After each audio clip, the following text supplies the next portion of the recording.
அத்தியாயம் 68 வெறித்தனம்.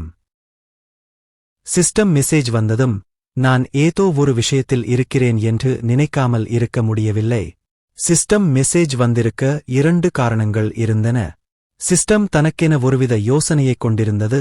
மேலும் அது எனக்கு பிடித்த விஷயங்களைச் செய்ய முடிந்தால் அது அதன் உதவியை வழங்கும். அல்லது ஒருவேளை இவை அனைத்தும் எப்படியோ அமைப்புடன் தொடர்புடையதாக இருக்கலாம். இந்த கதவின் பின்னால் நான் தேடும் பதில்களைக் கண்டுபிடிப்பேன். இந்த அமைப்பு எங்கிருந்து வந்தது? நான் ஏன் மனிதனாக மாறினேன்? அது எதுவாக இருந்தாலும் நான் முன்னேறிச் செல்ல வேண்டியிருந்தது. நான் ஆம் என்று தேர்ந்தெடுத்ததும் கதவுக்குள் கிர்கள் ஒன்றோடொன்று மோதிக்கொள்வது போல ஒரு இயந்திர சத்தம் கேட்டது. பின்னர் அந்த பெரிய இரும்புக் கதவு பிளந்து திறந்து பின்னோக்கி இழுக்கத் தொடங்கியது. அவன் எப்படி? கதவு திறந்திருப்பதை பார்த்துக் கொண்டிருந்த ஜாஸ்மின் திகைத்துப் போய் நின்றாள். எரிக் தனது முஷ்டியை காற்றில் வீசினார். நீங்க ரொம்ப ஸ்பெஷல் ரேன்னு எனக்குத் தெரியும். நீ என்ன செய்தாய்? ஜாஸ்மின் கேட்டாள். எனக்கு தெரியாது. நான் அதை தொட்டேன். அது திறக்க ஆரம்பித்ததா? இறுதியாக அந்த மாபெரும் இரும்பு வாயிலுக்குப் பின்னால் கதவுகள் திறக்கப்பட்டபோது நாங்கள் மீண்டும் இருளை மட்டுமே காண முடிந்தது. எரிக் மீண்டும் தனது ஒளி படிகத்தை பயன்படுத்தி முன்னிலை வகித்தார். நாங்கள் ஒரு பெரிய குகைக்குள் இருப்பது போல் தோன்றியது. அது மிகப் பெரியதாக இருந்ததால் படிகத்தால் வழங்கப்பட்ட வெளிச்சம் கூரையையோ அல்லது சுவர்களின் பக்கவாட்டையோ பார்க்க எங்களுக்கு போதுமானதாக இல்லை. நாங்கள் 15 நிமிடங்கள் நேரான திசையில் நடந்து கொண்டிருந்தோம். பின்னர் மோகன், நாம் உண்மையில் திரும்பிச் செல்ல வேண்டும் என்று நினைக்கிறேன். இங்கே ஏதோ தவறாக உணர்கிறேன் என்றான். ஏன் பயந்து சாவுற நிறுத்து? நாம ஏதாவது கண்டுபிடிக்க நெருங்கி வரணும். எரிக் திட்டினார். ஆனால் உனக்கு அது புரியவில்லையா? நாம் இன்னும் கீழே செல்லச் செல்ல இருள் இன்னும் அதிகமாகிறது. ஜாஸ்மினும் கவலைப்படத் தொடங்கினால் நாம் போதுமான அளவு வந்துவிட்டோம் என்று நான் நினைக்கிறேன். நாம் எப்போதும் அதிக ஒளி படிகங்களைப் பெறலாம். அடுத்த முறை திரும்பி வரலாம். இது நாம் ஆராய்வதை எளிதாக்கும். எரிக் அவர்கள் இருவரையும் பார்த்து விரக்தியடைந்தது போல் இருந்தார். நீங்கள் இருவரும் விரும்பினால் திரும்பிச் செல்லலாம். ஆனால் நான் தொடர்கிறேன். இங்கே என்ன இருக்கிறதோ அது என்னை அழைத்துக் கொண்டிருக்கிறது.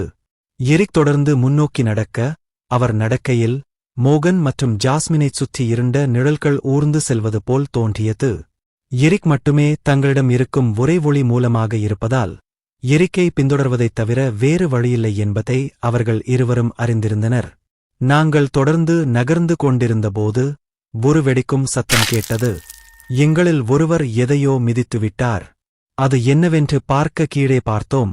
மோகன் ஒரு பெரிய வெள்ளை நிறப்பொருளை மிதித்துவிட்டதைக் காண முடிந்தது. மோகன் விரைவாக அதிலிருந்து குதித்தார். நாங்கள் அனைவரும் அதை பார்க்க வேகமாக அருகில் சென்றோம். அது ஒரு மண்டை ஓடுதானா? என்றார் மோகன் நடுங்கிக் கொண்டே. அந்த மண்டை ஓடு மனித மண்டை ஓட்டை விட 3 மடங்கு பெரியதாக இருந்தது. அது நீண்ட காலமாக இங்கே இருப்பது போல் இருந்தது. அது மனிதன் என்று நான் நினைக்கவில்லை. அது மிகப் பெரியது, பெரும்பாலும் ஒரு மாயாஜால மிருகம், ஜாஸ்மின் குறிப்பிட்டார். அப்படியானால் இங்கே மாயாஜால அடிகள் இருக்குமா? இங்கே எதுவும் அடிப்படை மட்டத்தில் இருக்கும் என்று நான் நினைக்கவில்லை. மோகன் கூறினார். நீங்க ரிலாக்ஸ் பண்ணுங்க. அது ரொம்ப நாளைக்கு முன்னாடி செத்துப் போயிருக்கு போல. நாங்க வெளியே பார்த்தது ஆய்வுக்குழுவா இருக்கலாம். நெய்ட்ஸ் ஏற்கனவே அந்த பகுதி முழுவதையும் ஒரு மாயாஜால மிருகத்தோட அழித்துட்டிருக்காங்க. எரிக் சொன்னது அர்த்தமுள்ளதாக இருந்தது. எனக்குப் படாத ஒரே விஷயம் அந்த பெரிய இரும்புக் கதவுதான். என்னைப் போன்ற ஒருவருக்கு இந்த அமைப்பை அணுக முடியவில்லை என்றால் அவர்களால் இந்த பகுதியை எப்படி அணுக முடியும்? கதவு எப்போதும் அங்கே இருந்ததா அல்லது பின்னர் கட்டப்பட்டதா? இறுதியாக நாங்கள் ஒரு திறந்தவட்ட அறையை அடைந்தோம். அந்த அறையில் பல பெரிய திறப்புகள் இருந்தன. முழு விஷயமும் சிக்கலானதாகத் தோன்றியது. நாங்கள் ஏதோ பெரிய பெரிய அளவிலான எறும்புக் கூட்டில் இருப்பது போல் இருந்தது. சில துளைகளுக்கு முன்னால் சிறை அறை போன்ற இரும்புக் கம்பிகள் இருந்தன. இரும்புக் கம்பிகள் பக்கவாட்டில் வளைந்து ஏதோ அவற்றை பிரித்தது போல் இருந்தன. அந்த கம்பிகளைப் பார்க்கிறாயா? அப்படியானால் அதன் பின்னால் இருந்தவை தப்பித்துவிட்டதா? மோகன் கவலைப்பட்டார். ஜாஸ்மின் இப்போது வியர்த்துக் கொண்டிருந்தாள். அவள் உண்மையிலேயே பயந்துவிட்டாள்.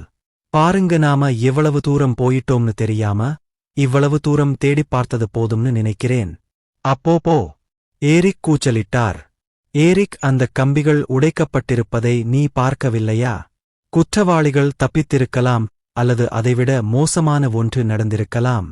அது எனக்கு தெரியாதுன்னு நீ நினைக்கிறியா? இங்க வந்து சேர இன்னொரு வாய்ப்பு எனக்கு கிடைக்கவே முடியாது. இப்போதைக்கு இங்க இருக்க எல்லாத்தையும் பணயம் வச்சுக்கிட்டு இருக்கோம்.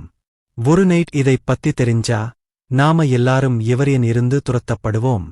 நீங்க பைத்தியம். நான் இப்போ திரும்பிப் போறேன். அந்த லைட் ஸ்டோனை எனக்கு கொடுங்க, ஜாஸ்மின் கோபமாகச் சொன்னாள்.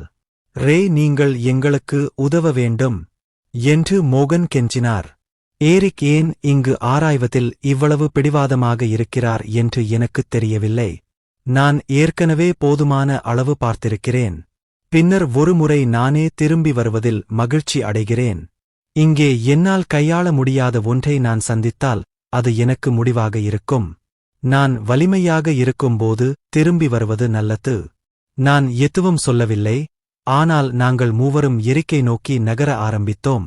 இதை பார்த்ததும் அவர் ஒளி படிகத்தின் மீது தனது பிடியை இறுக்கிக் கொண்டார். மேலும் அவர் எங்களிடமிருந்து விலகி ஒரு துளையை நோக்கிச் செல்லத் தொடங்கினார். ரே, நீங்களும். உங்களுக்குப் புரியல, நாம இன்னும் கொஞ்சம் தூரம் போகணும். எரிக் துளையை நோக்கி பின்வாங்கத் தொடர்ந்தபோது ஒளிப்படிகம் அதன் உள்ளே பார்க்க எங்களுக்கு அனுமதித்தது. எங்கள் முகங்கள் வாடின.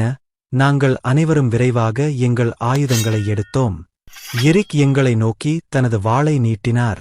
நீங்க இவ்வளவு தூரம் செல்வீர்கள் என்று நான் நினைக்கவில்லை என்று அவர் கத்தினார். பின்னர் அவருக்குப் பின்னால் இருந்து ஒரு மோசமான ஆழமான குரட்டை சத்தம் கேட்டது.